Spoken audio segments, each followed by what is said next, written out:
A gente precisa falar um pouco sobre esse layoff que aconteceu recentemente no Itaú.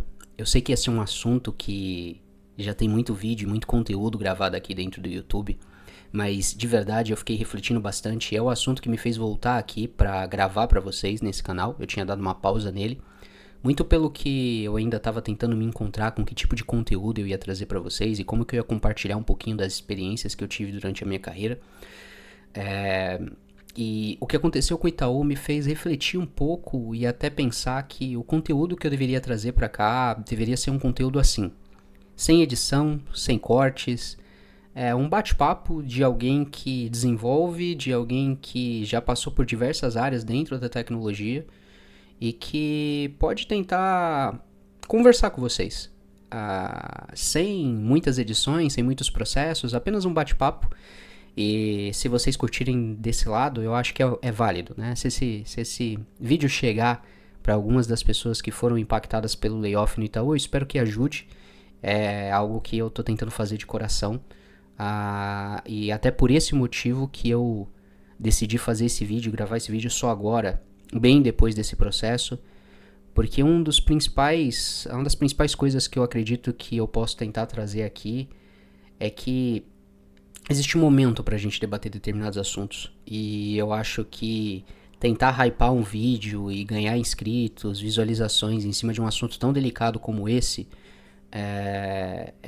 soa desumano com essas pessoas que passaram por esse processo, assim como soa desumano este processo como um todo, né? Então, é uma notícia que todo mundo aí já está habituado com as mais de 1.000 demissões que o Itaú promoveu, segundo softwares de monitoramento e de inteligência artificial que eles utilizavam para... Cara, chega a ser difícil isso, mas para monitorar até o quanto que você interage com o computador, o quanto que você mexe o mouse. E como eu comentei, eu não quis gravar um vídeo para vocês aqui trazendo esse conteúdo de bate-pronto, porque eu achei que seria um pouco desumano com essas pessoas. Então, por isso que eu demorei um pouco para trazer esse conteúdo, mas eu queria trazer aqui e compartilhar um pouco dos meus 5 minutos de experiência com esse processo, com outros processos que eu já passei, com processos estando em cargos de liderança e tendo que fazer um layoff. Uma coisa que eu já posso afirmar para vocês é que um líder que se enxergue como líder e que seja um verdadeiro líder, no meu ponto de vista, no momento onde ele precisa fazer um layoff e demitir pessoas competentes, pessoas que entregam, pessoas que estão comprometidas e tentando dar o melhor de si no trabalho, é algo difícil, principalmente quando a gente está falando num escopo de layoff, onde a gente muitas vezes tem que demitir pessoas que não deveriam ser demitidas dentro de um cenário normal, de vida normal, né? Mas faz parte do processo de liderança também, passar por momentos como esse. Se você é líder e você já passou por um processo de layoff, você sabe, se você é um ser humano de verdade, você sabe o quanto que isso é dolorido. Vai ser 1 milhão de vezes mais dolorido para a pessoa que está passando por esse processo. Não tente se comparar, não é o mesmo processo, mas você que é líder e que já passou por isso, você sabe que dói. Mandar alguém embora, principalmente quando a pessoa é uma pessoa que colabora com a equipe, que lida bem com as outras pessoas, que entrega resultado, é ruim. É ruim pra gente também. Mas o que aconteceu no Itaú, no meu ponto de vista, não foi ruim, foi desumano. Quando a gente tem decisões de demissões tomadas pela liderança direta, já é algo que é muito fácil da liderança errar. É muito fácil. Demitir uma pessoa deve ser a coisa mais difícil que acontece dentro da sua carreira como líder. Se não for, no meu ponto de vista, você está fazendo alguma coisa errada. Porque é um processo que não envolve apenas e necessariamente números e resultados. Quando você lidera uma equipe, quando você lidera pessoas, você tem que entender que existem momentos bons e momentos ruins, porque isso acontece com você também. Isso vai acontecer com qualquer pessoa, afinal é isso que diferencia, é isso que nos diferenciam das máquinas. É isso que faz com que o trabalho que o ser humano tem a capacidade de produzir, jamais qualquer máquina tem a capacidade, esse trabalho criativo, esse processo, jamais qualquer máquina tem a capacidade de substituir. Inteligência artificial está aí, ela tem o potencial de realmente tomar muitos empregos, mas eu acredito que pessoas necessariamente boas e seres humanos que passam por experiências, que vivem e sentem na pele esse processo, jamais vão ser substituídos por máquinas. Se for substituído é porque provavelmente aquele emprego, aquela posição, ela não demandava tanto conhecimento assim dos aspectos humanos. E eu acho que programar exige muito isso. Porque programar por programar, qualquer máquina programa. Hoje em dia tem muita IA que vai ter a capacidade de programar. E aqui eu não estou falando de sintaxe, tá, gente? Eu não estou falando de qualidade de código. Eu estou dizendo que a máquina ela vai entender o input do que é errado se você passar para ela, mas ela não consegue ter o sentimento do que é errado. Só a gente lembrar do vídeo que o Felca fez recentemente, né? Então, os algoritmos de inteligência artificial que são extremamente capacitados em trazer recomendações daquilo que engaja para você e que não tem a mínima capacidade de entender se aquela pessoa tem um objetivo, por exemplo, de entrar numa rede social e consumir um conteúdo duvidoso, né? Minimamente duvidoso. Então, esses são pontos que eu acho que nós, seres humanos, temos a capacidade, uma capacidade que nenhuma máquina vai conseguir substituir. E como eu estava comentando, para mim, um líder de verdade, ele tem que sentir uma dor muito forte em ter que demitir alguém. Independente se aquela pessoa é competente ou não é competente, aí a gente está entrando em aspectos humanos, tá? E se você não tem esse sentimento, no meu ponto de vista, e você é um líder, você tem que procurar ler mais, entender um pouco mais do lado humano, porque a vida não são só números. A vida não é apenas números. Diferente do que o Thales da Easy Taxi muitas vezes fala, aquilo ali é marketing para venda, né? Eu tendo muito a acreditar que uma pessoa realmente não tem a capacidade de ser daquela maneira, né? Mas bom, enfim, o que a gente viu no Itaú acontecer talvez demonstre que sim, existam pessoas que são assim, que entendem que a vida é única e simplesmente números, e mesmo que a vida seja única e simplesmente números, são pessoas completamente, sobre a minha ótica, a minha visão, são completamente incompetentes em realizar um processo como foi o processo do Itaú. E eu acho que tudo ali começa com a desestruturação do processo como um todo, né?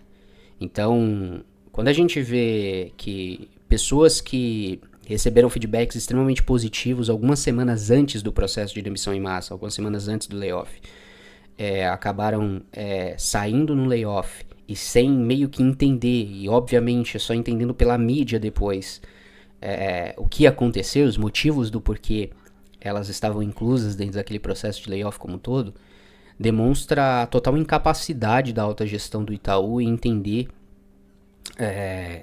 como números de verdade funcionam, né? A grande preocupação dos seres humanos, eu acredito, no século XXI é de perder, né? Uma das grandes preocupações é em perder os seus trabalhos para as inteligências artificiais. E, na verdade, o que a gente está vendo é um cenário completamente bizarro. Porque, assim como existem pessoas delegando a inteligência artificial, né, a gente vê cada vez mais casos de pessoas que se consultam e fazem terapia com o ChatGPT. Agora nós estamos vendo um cenário onde o ChatGPT, né, eles lançaram uma feature recentemente onde eles vão meio que interagir com as pessoas proativamente. Então você faz uma pergunta para ele e estudar sobre um determinado assunto e de vez em quando ele vai debater aquilo dinamicamente com você. O que aconteceu no Itaú foi literalmente uma tomada de decisão baseada em um resultado analítico que uma inteligência artificial completamente duvidosa trouxe, que é um comparativo esdrúxulo sobre quanto tempo você passa com o computador ativo, mexendo o teu mouse, teclando no teclado. Cara, me diz hoje com a capacidade de análise de qualidade de entrega que uma empresa como o Itaú tem a capacidade de executar, se o motivo para mandar uma pessoa embora é porque ela mexeu 30% menos o mouse e ficou com o computador inativo 45% mais tempo do que outra pessoa, aonde entra nesse processo as entregas? Aonde entra no meio desse processo uma análise qualitativa sobre resultados? E com todo respeito, aonde entra nesse processo o RH? É inconcebível para mim que a alta diretoria de RH do Itaú teve a capacidade de aceitar um processo como esse e ficar calado. Chega a soar desumano.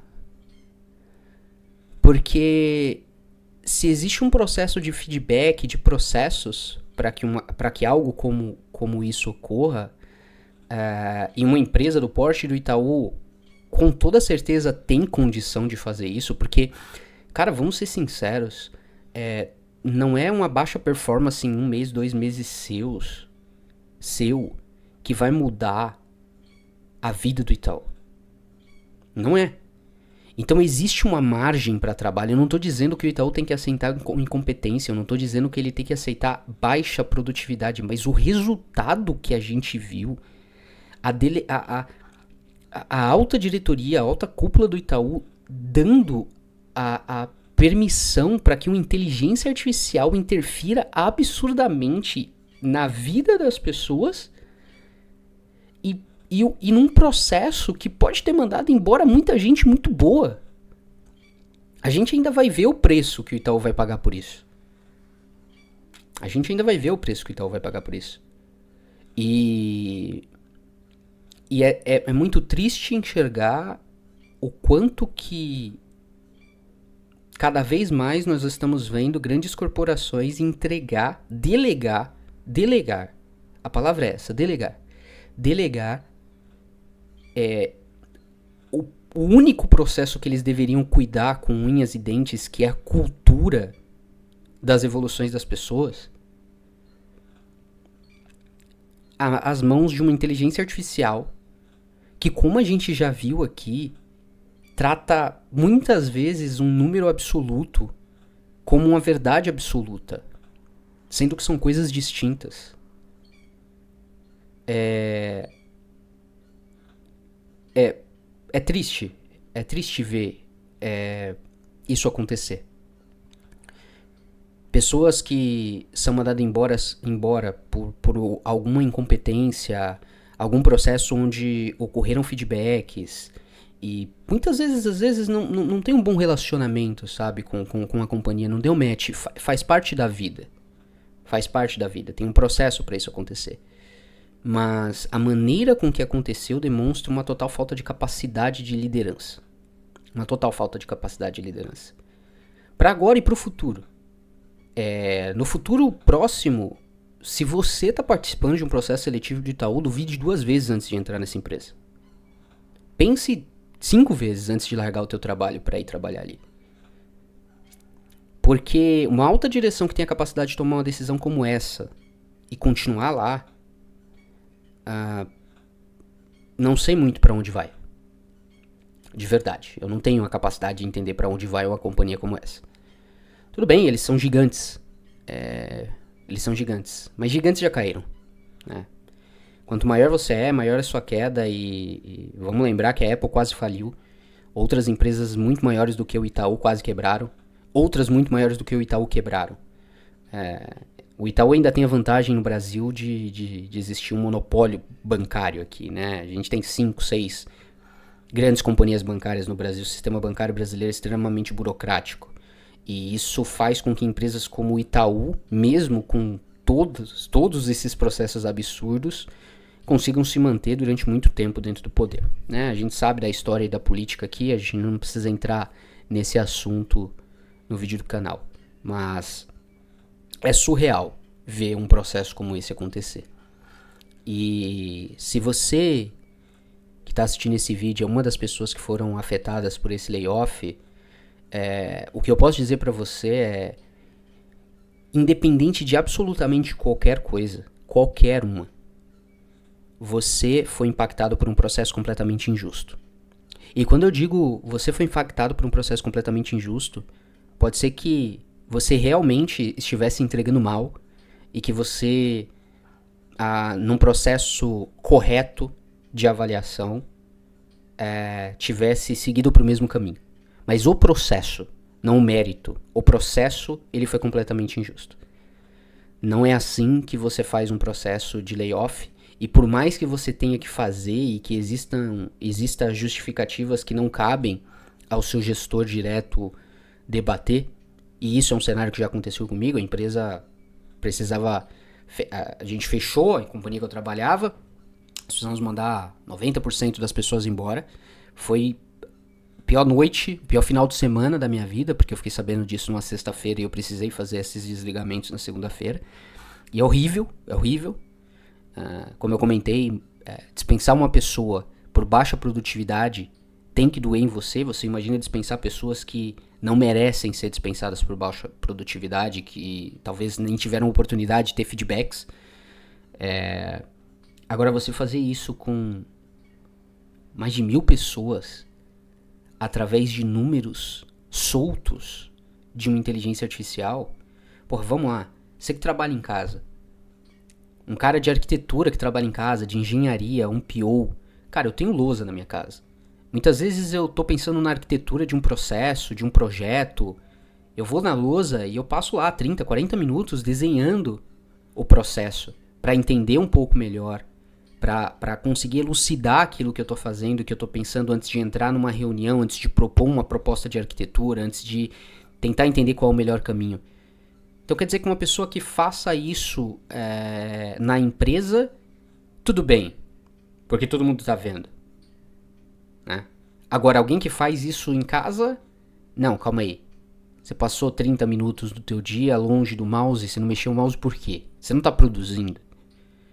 Da onde que eles mensuraram que produtividade e entregabilidade tem a ver com quanto tempo você passa mexendo o mouse, teclando no teclado e acessando o site? Ou mesmo que seja produtividade, quanto mais você programa, ou mais código você produza, mais você está sendo produtivo para a tua companhia. E a gente sabe que a realidade não é essa. Entrando dentro do aspecto de engenharia, por exemplo, quanto menos código você fizer com qualidade para entregar o mesmo resultado, melhor. Mais código é mais bug em ambiente de produção, é uma probabilidade maior de você ter bug, é uma probabilidade maior de você sofrer para fazer manutenção. Então, maior produção de código não significa maior produtividade. Não significa maior entregabilidade. E isso demonstra o quanto que nós temos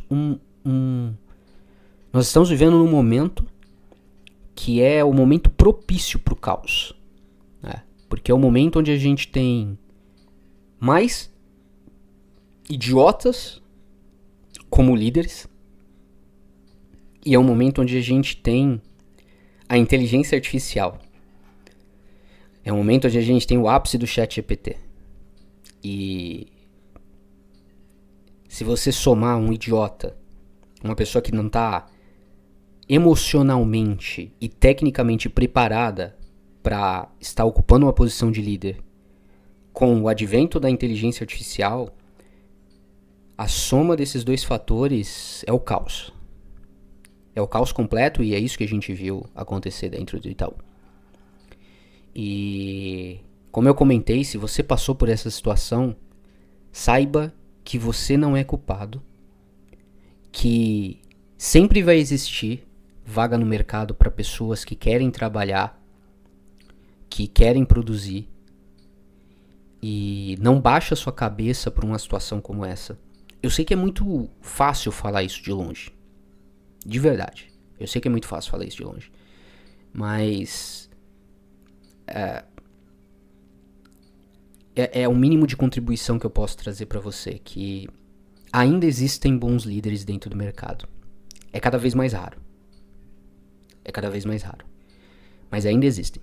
Ainda existem pessoas que pensam na entrega, na qualidade, no produto, mas também nas pessoas. E se você estava num lugar que não compactua com isso, saiba que existem coisas na nossa vida que a gente só vai conseguir conectar os pontos lá na frente. Na hora que acontece, você nunca vai conseguir conectar os pontos. Eles só vão fazer sentido lá na frente. E é fácil falar isso agora, mas espera um pouco, que vai dar certo. E pra você, se você é um líder e já passou por uma situação como essa e acha normal, se você é um desses caras que acredita que baixa produtividade é responsabilidade única e exclusiva dos liderados e não do líder, cara, saiba que você tá fazendo algo muito errado pra sua vida e pra vida de outras pessoas.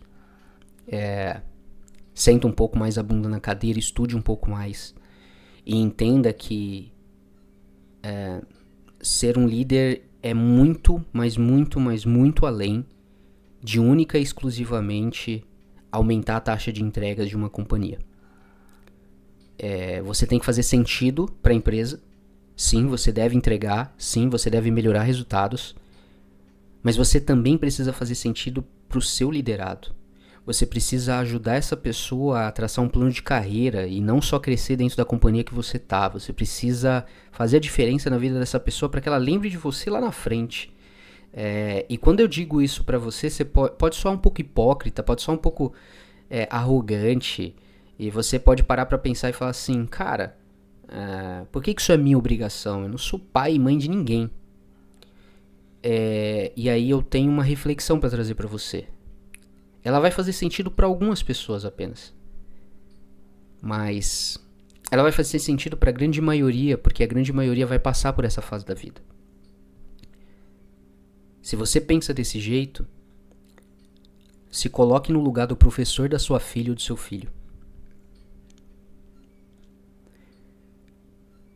Imagine se o professor da sua filha ou do seu filho pensasse que, mas ele não quer nada, não é minha obrigação fazer ele aprender. É só assim que a gente vai conseguir fazer uma sociedade melhor, transformar os nossos ambientes de trabalho em ambientes de trabalho melhor, e tenha certeza, é só dessa maneira que vai fazer que você, só contribuindo com isso, que você vai fazer com que você tenha menos probabilidade de passar por uma situação igual ou pior a essa no futuro. Se você gostou do conteúdo desse vídeo, comenta aqui embaixo. Se você passou por uma situação como essa e quer deixar uma declaração para outras pessoas que estão passando também, conte aqui nos comentários. E faça com que esse vídeo chegue em outras pessoas que possa ajudar um pouquinho num momento difícil como esse. A minha ideia é trazer um pouco mais de conteúdos assim, abertos com vocês, sem edição, sem processo, pra gente compartilhar um pouquinho de experiência, de conversas e tentar utilizar o máximo dos comentários aqui para tornar esse processo quase que um fórum. Tá bom? Valeu, até mais.